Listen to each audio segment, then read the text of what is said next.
Yang pertama ada Iman Usman.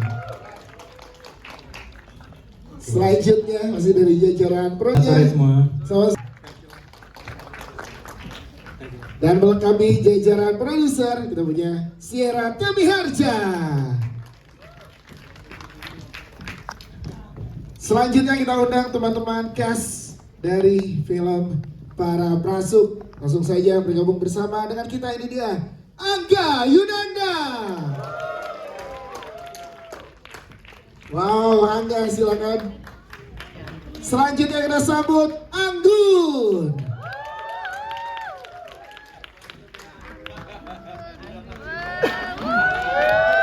Selanjutnya ini dia Maudi Ayunda.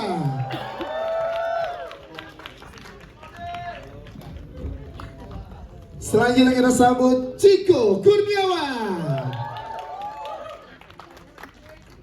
dan Indra Birowo. Yes, kita foto bareng dulu. Baik, silakan boleh berada di tengah. Baik, Mas Regas, silakan. Terima kasih banyak Bapak Ibu. Saya Regas Banuteja dan ini momen yang sangat mengharukan buat saya karena proses film Para Prasuk ini dimulai dari tahun 2024. Jadi 2 tahun 4 bulan sekarang prosesnya. Dari pertama kali nulis, kita syuting di Oktober 2024, terus kemudian editing, sound mixing, music editing di 2025, dan 2026 Januari Sundance Film Festival. Nah, saya akan menampilkan di screen, jadi minta tolong untuk panitia menampilkan screen slide nomor 32 sambil. Nah ini mohon maaf kalau nanti saya sambil ngomongnya ada kayak next gitu ya, soalnya kontrolnya nggak ada dari sini. Dan tanggal 16 besok kita gala premier. Nah, yes. Film ini seperti Bapak Ibu tahu akhirnya sudah terreveal, bukan film horor ya. Karena saya sendiri penakut, jadi kalau saya mandi gitu ya, cuci muka pakai sabun gitu, saya selalu bayangin di depan saya ada pocong.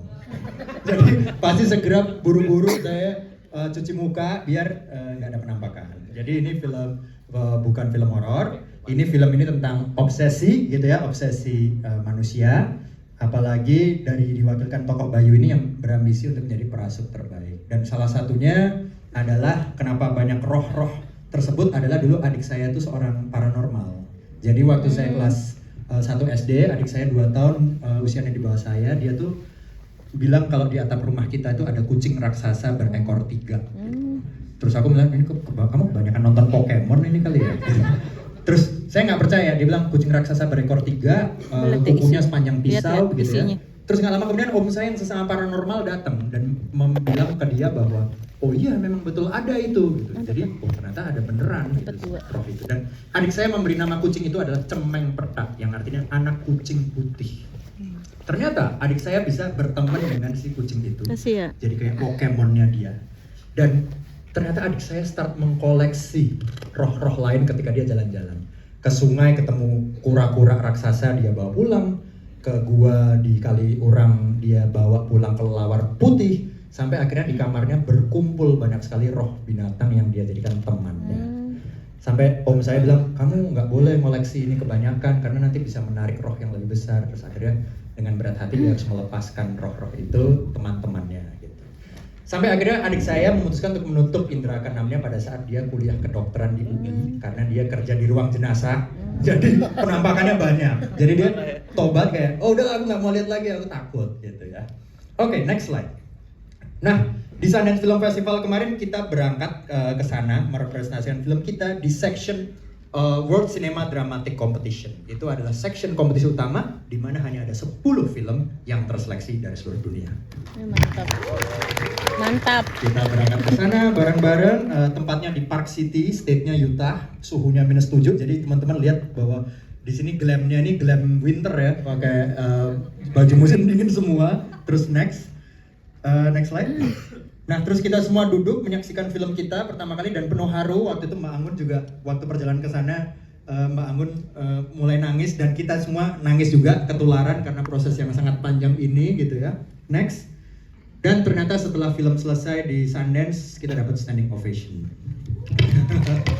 Padahal awalnya kita khawatir apakah penonton internasional ini paham nggak tentang budaya kerasukan di Indonesia. Ternyata mereka relate karena nggak cuma budaya kerasukan melainkan tentang obsesi diri sendiri dan mimpi memaafkan masa lalu itu juga connect ke mereka. Next. Dan mereka semua setelah screening banyak yang mendatangi kita, ada yang memeluk Mbak Anggun menangis, ada yang di samping Brian Doman menangis sesenggukan gitu ya. Jadi film ini pun juga emosional, personal, nggak cuman genre doang. Next, kita ada 4 kali screening di sana dan semuanya full house, sold out semua, dan semuanya juga impresinya kebanyakan standing ovation. Next, banyak artikel-artikel yang meliput kita, oke, mulai dari Collider, terus next ada beberapa artikel lain seperti Screen Daily, next, terus kemudian ada lagi Roger Ebert gitu ya, next. Loud and Clear, next, NBP, dan semua reviewnya bagus. Next, nah sebelum kita tayang 23 April 2026 di bioskop, saya juga ingin memberitakan bahwa setelah Sundance, ada 5 film festival lagi yang ditayangkan, salah satunya adalah next, Miami Film Festival. Lalu next, Brazil Fantaspoa Film Festival. Next, Minnesota Saint Paul Film Festival di Minnesota. Next, Move Film Festival di Belgia. Dan masih akan banyak lagi yang akan kita umumkan setelahnya karena ini ada sirkuit festival yang ada 5 lagi yang kita harus nunggu mereka mengumumkan.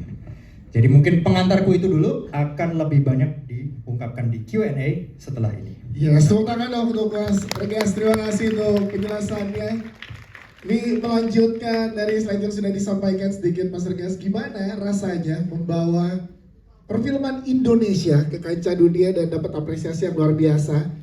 Kalau aku punya mesin waktu terus bilang ke aku yang kelas 6 SD yang lihat adikku punya roh, terus aku bilang, suatu saat nih kamu akan bawa cerita adikmu yang lihat kucing raksasa itu 25 tahun lagi, dan kamu akan satu lodge bersama Maudi, Angga, Anggun, Ciko, Brian, dan lain-lain, dan mempresentasikan world premiere film kita di sana. Aku pasti 6 tahun itu nggak akan percaya. Jadi aku masih merasa ini tidak nyata.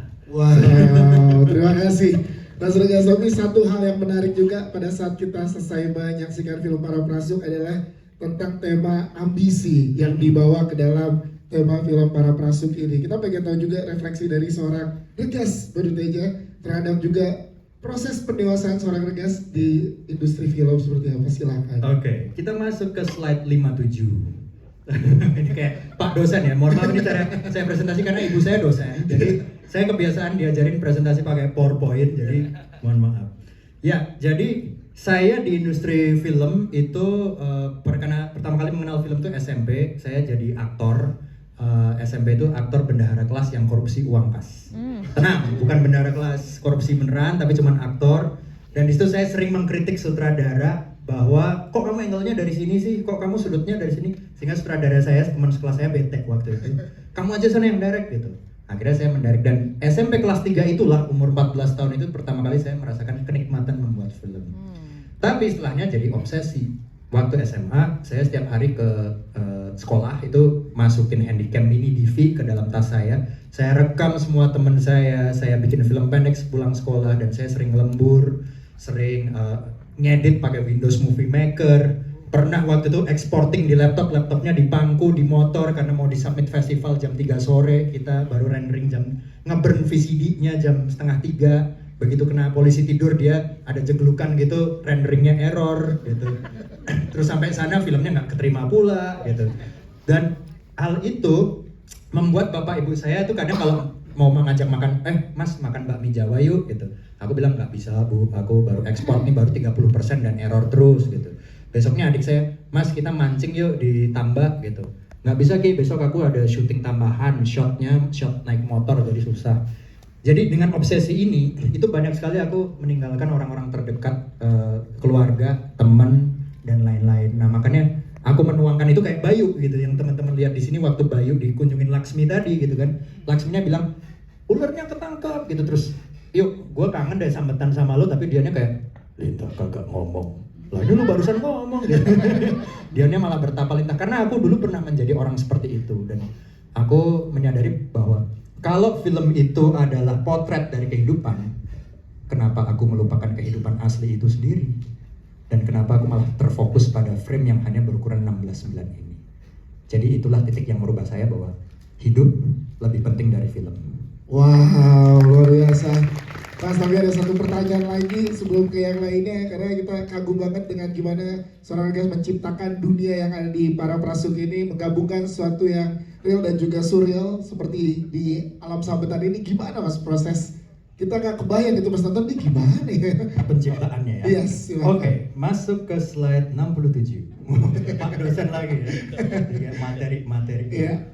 Oke. Ini Alam Sabetan ini kan digambarkannya melalui sudut pandangnya Laksmi, karena Laksmi lah adalah yang merasakan itu semua. Kita coba ke slide sebelumnya yaitu 66.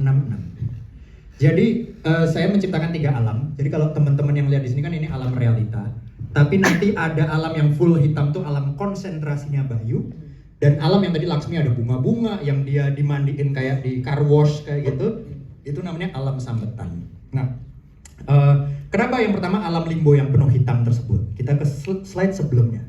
Slide 6. Nah, Angga itu ketika mikir kan semuanya full hitam, terus kemudian ada distraksi sedikit keluar gitu kan. Tadi Bu Nana tiba-tiba datang, Mas Bayu gitu kan.